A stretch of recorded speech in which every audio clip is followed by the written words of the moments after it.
NBA Finals where the Spurs had a collapse for the ages in Game 4. After being up as many as 29 in the second half, San Antonio went ice cold, allowing the Knicks to methodically chip away. And while many Spurs had poor execution down the stretch, yesterday on First Take, Kendrick Perkins pointed his fingers squarely at Wemby. Now, who should get a lot of blame is Wemby. Because he folded. He was scared in the fourth quarter. Offensively.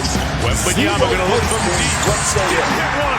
6'5", 7'5", wanted to be Kevin Durant, shooting all those damn jumpers. Get you a signature post move offensively. Last night he looked like a front runner.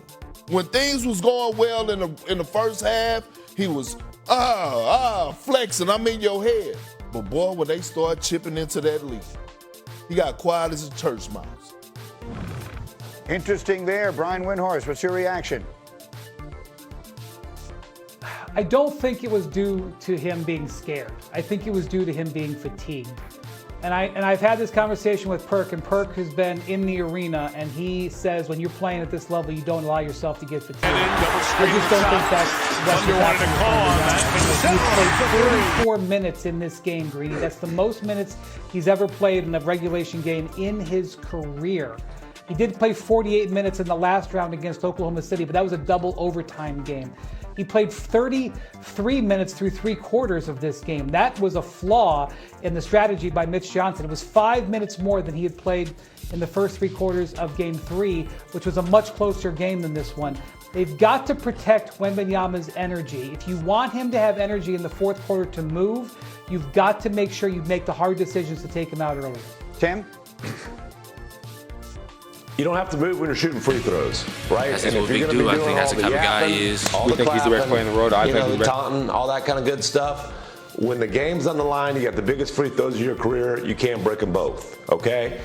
He wants to be the face of the league. He's embraced being a villain. I respect that he embraces everything that comes along with it, but there's pressure that comes along with it. And when the pressure was highest, I'm not saying he folded, but he failed. What do you think, Vincenzo?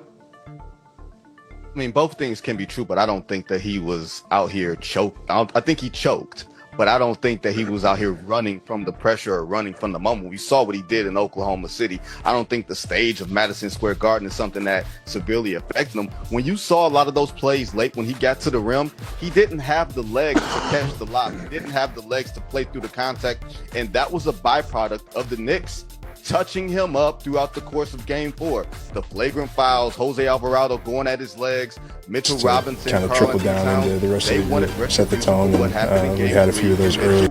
And the coach, Mitch Johnson, did not give him the requisite rest throughout the course of the game, especially when you're leading by 20. Mitch Robinson is gassed. Karl Anthony Towns is in foul trouble. There was no reason for Victor Wembanyama to be out there playing as often as he was leading into the fourth quarter. It was a learning lesson for all involved, but most importantly, for that coaching staff. I think it's an excellent point. And Vinny, I would take it a step farther, and that is to say that one of the things Perk pointed out is he needs a signature post move or something like that. He doesn't have it. He's an unfinished product. What we are watching is the development of a guy who is going to be the best player in the NBA, and maybe already is. He does so much on both ends of the floor. But, Vinny, the reason he didn't go to a signature post move late in that game to preserve energy or whatever it is because at this point in his career, he doesn't really have one. No, playoffs. Let's do it. Buckle up. Let's do it. This is what we've been waiting all year for. Basketball, play it with your back to the basket. That's not the type of player that he is. And honestly, I don't think he's going to necessarily develop into that type of player. Maybe he catches the ball at the elbow and develops a move or two. But here's the thing. You can talk about him developing a move. He got to the NBA Finals as an unfinished product. Clearly playing this way has been good enough.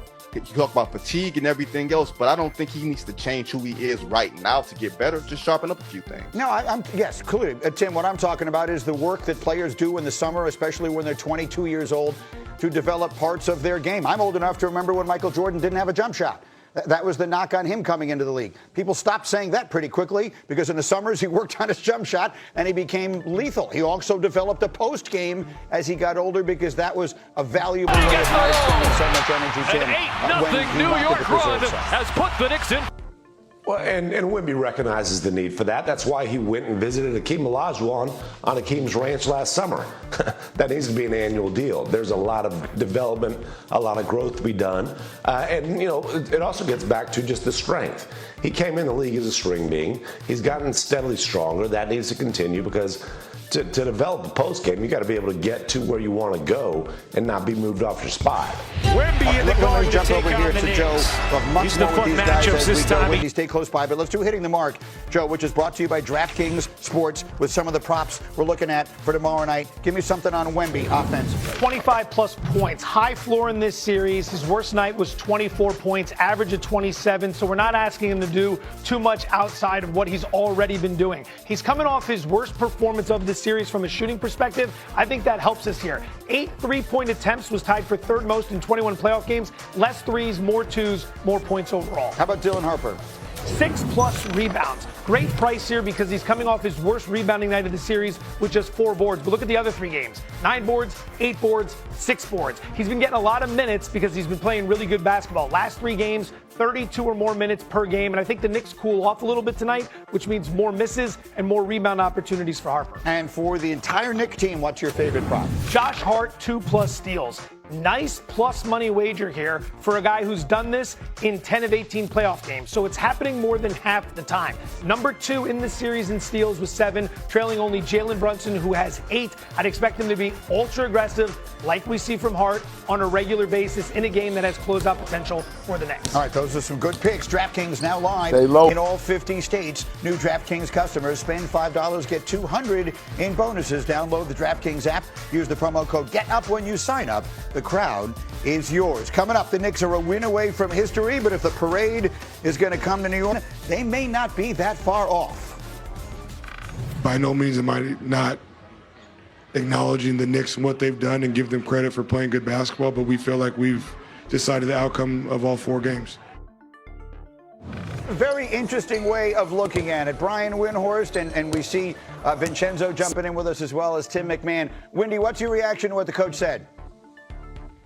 I've made this mistake too, Mitch Johnson. Last year when I watched the Celtics blow those 2 leads against the Knicks in that series, I said, you know, it's 2-0 in this series, but I kind of feel like the Celtics are still in great position. Oh, no. I saw the Knicks finish them off, and I've seen the Knicks repeatedly do this to teams. I've seen them to do it to the Cavs, and now I'm watching them do it to the Spurs. When the Knicks are down by 15, they have you right where they want you. You think that's a joke, but that's how they play. They never quit. It is their design to wear you down. Their team knows it. Their team believes in it. Mike Brown knows it. He's not afraid to coach that way. They're never afraid when they're behind. And in many ways, it puts them at ease. Thinking that you have control over a series is the fatal flaw against the New York Knicks. Actually, Tim McMahon, I thought you made a really interesting point on our call this morning that Mitch Johnson may be right, but he may not be making the point he thinks he's making. Yeah, I mean, what he's saying is not wrong, but what he's telling us is the Knicks are ready to be champions. The Spurs are not. The Knicks are the world's sexiest cockroaches. You've got to not just stomp on them, but squish them, flush them. Like, you can't get rid of these guys. They keep...